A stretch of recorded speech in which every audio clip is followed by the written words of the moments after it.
Hi everybody, welcome to my channel again, and this time it won't really be about motivation like I usually do. This time it's going to be hard facts on, and this is going to be a very raw presentation. I'm calling it a presentation because I want to address some issues. Like you can see, normally I would be dressed in the Western world way and I would just be all smart and neat. But this time, I'm coming like an African woman that I am to address issues that I think have been overlooked. Not so long ago, I traveled home to Zambia to help out with water situations in a village.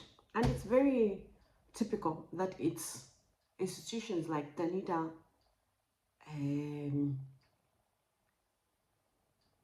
UN, UNICEF, and such organizations that go to actually help out Africa. Like Africans don't have money, like Africans don't have the brain to think, like Africans cannot help themselves, like Africans are not educated, or should I call it schooled? Or maybe that's what went wrong. We were schooled. Yeah, we were schooled. That's where it went wrong. Now, I was listening to Donald Trump. I like listening to him because he's a fantastic businessman. That's my opinion. You can have your own and you can keep it to yourself, because now this is my channel. In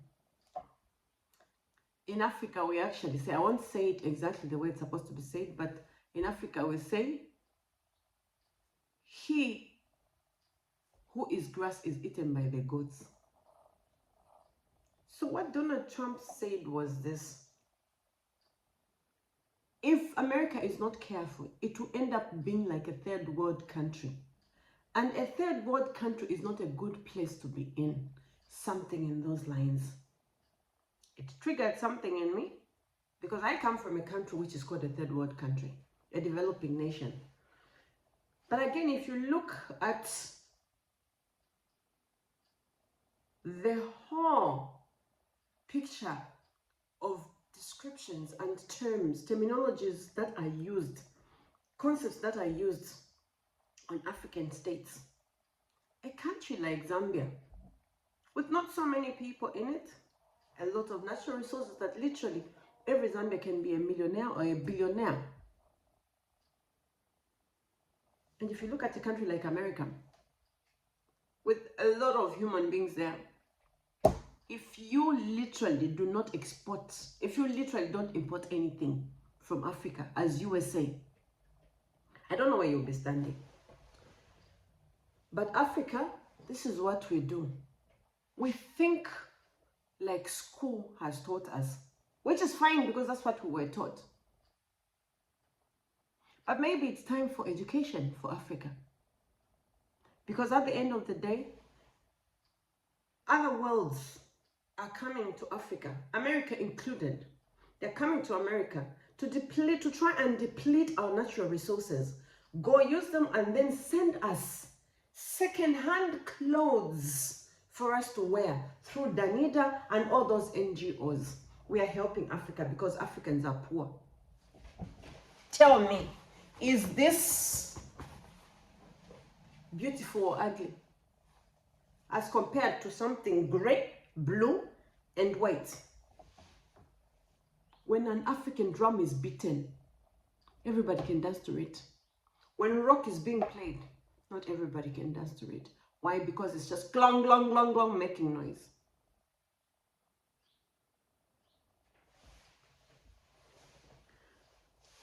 Africa was schooled. That's why we can't think. Africa was schooled. You have to wait for the director to come and tell you what to do.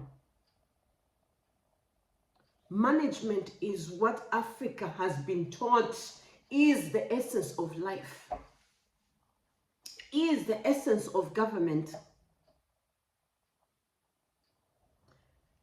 A World Summit was held 2 decades ago,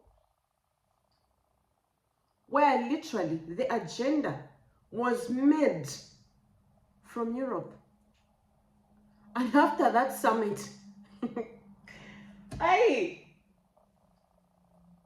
60 billion US dollars was given to the 52, is it 52 nations of Africa? That's more than 1 billion for each country. Why are you giving us money? Why are other countries interested in giving Zambia or Africa money? Why? If you found a madman on the road, would you give him 1 million? Would you be friends with him? We only become friends with people. As human beings, we are so egocentric. We can only give when we know there's something in it for us. What's in it for the Western world that they want to come to Africa now? Again, the scramble of Africa has started again. We think this has been forgotten, but no. It's scramble again, because we Africans are good at stamping on our grounds to produce all the natural resources that we want. Let's say things as they are.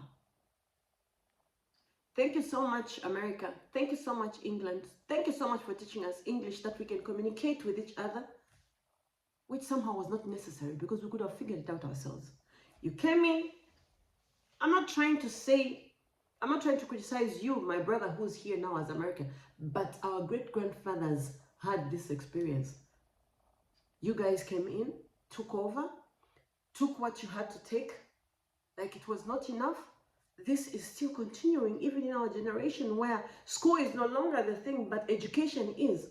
We are still thinking with the ideologies of our forefathers who were destructive, literally killing everything that is good for a black person, killing everything that is good for an African. And we are continuing. But shame on me who chooses to be the grass, because the goat is going to eat me. And that is shame on Africa, who chooses to be the grass for the goat to feed on. I was in Zambia, like I was saying in the beginning. Somebody posted to say, you're behaving like a white woman giving out money to the poor. I went to put up a borehole. I actually wanted to put up 2, but the other one couldn't because we have so much water under the soil. And people are laughing. There's drought in Zambia, but we're still doing fine. We're a blessed nation. Africa is blessed. That's why everybody wants it. So that statement of calling me a white woman, it didn't make me smile. I'm thinking, what kind of mentality is it we have when it's something precious, glorious that you do, then you're called a white woman. When you do something shitty, you're called a black person or an African. The concepts have to be changed. Dear brothers, dear sisters from Africa, listen.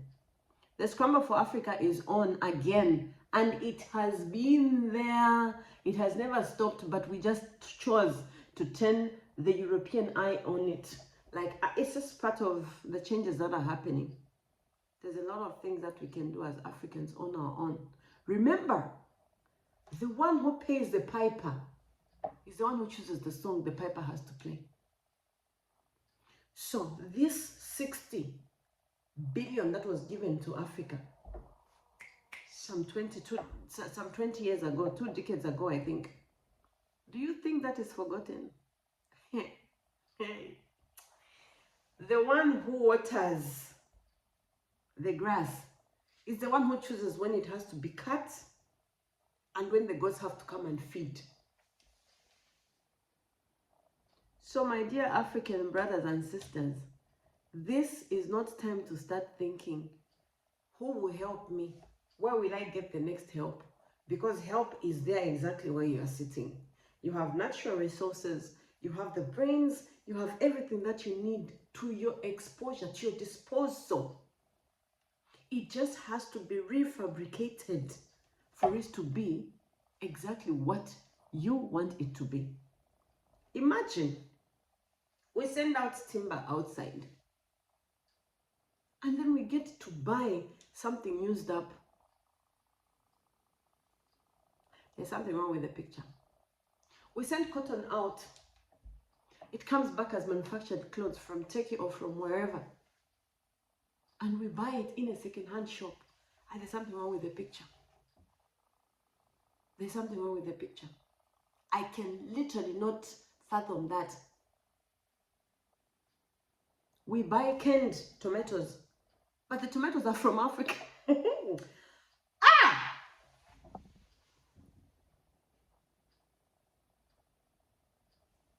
There's something wrong. And it started from school. That's why I advocate so much that people should just learn how to do things. A skill is all you need. You don't have to go to school.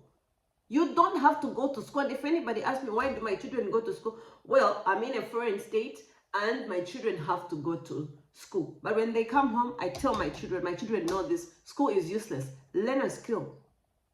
Get some wisdom and you'll be okay. Learn the language that you have to learn of the land. You'll be okay. Learn some mathematics. You'll be okay. But telling me that I have to go and learn geography, why can't I just travel and then know what I have to know? If I want to know anything about politics, why can't I just follow the best politicians? If I want to be a philanthropist, why can't I just follow the best philanthropist? That word, yes. Why can't I follow people who are doing fine in that area? Because then I'm living by the standards of what I want to be. There's no way you're going to make money if you follow people who are broke. Are you okay?